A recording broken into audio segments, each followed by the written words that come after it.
Welcome to our very first podcast, agricultural podcast by Farmer on Fire. We have realized navigating this agricultural landscape in Kenya has become quite complex and we don't want to be left behind.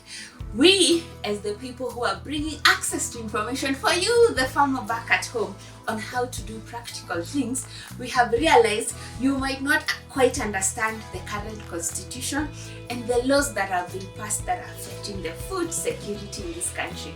We don't want to discourage you to stop producing food, to quit farming, to quit mag bean production. Unakumbuka ile story ya dengu? Hatutaki, tunataka tu explain in details what is going on. Mostly we will not be here to give you our own opinion and our own bitterness. We'll just be here to kind of break down which act says what, which clauses say what, and the consequences of breaking the law.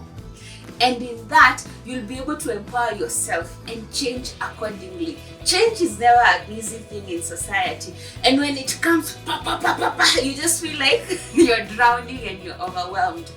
But do not worry, Wangari, your girl, is here to break it down for you. We will be having guests every week to have these conversations on how do we pivot and how do we take care of the new opportunities that will come out of these laws. The government is saying that it is doing this whole process to protect the farmer who they hold dearly. But we are going to put that on a lens as well. We want you to be empowered so that you can make adequate choices. Hatutaki ushikwe ati, oh, I'm in prison because I shared seeds with my neighbor. No, we want you to know that this is the far I can go, and from here on it's illegal, and with that information you can be able to act accordingly. So I hope you will be hooked. You will subscribe to the podcast because it's gonna be fire. Itakuwa moto sana.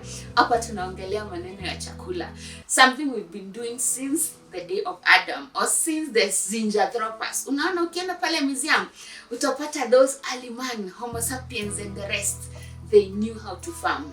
But farming in 2024 has a different landscape, and that's what we want to understand. We want to know, becoming a middle-income country, we always compare ourselves with the Asian tigers, and we say Singapore and Malaysia and all those other countries. When we were at independence, because we received independence at the same time, our economies were at the same level.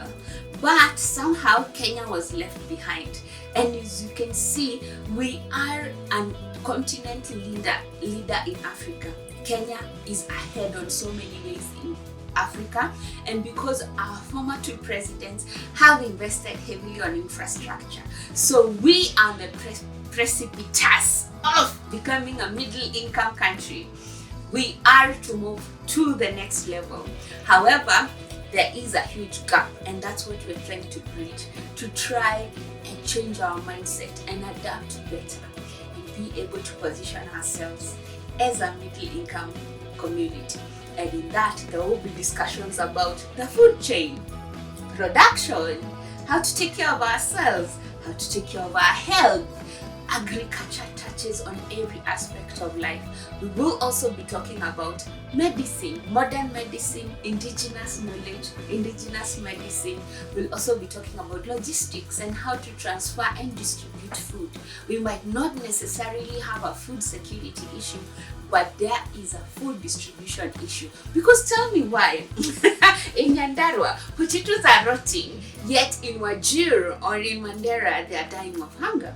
So it might not necessarily be a food security issue, it could be a food distribution. And us coming together, putting our heads together, learning from each other's experiences, we can be able to position ourselves better. And so it's been me, your host, Wangari Farmer on Fire, who is your voice and guide in this journey. So I hope you will join me. Nashukuru sana. Have a great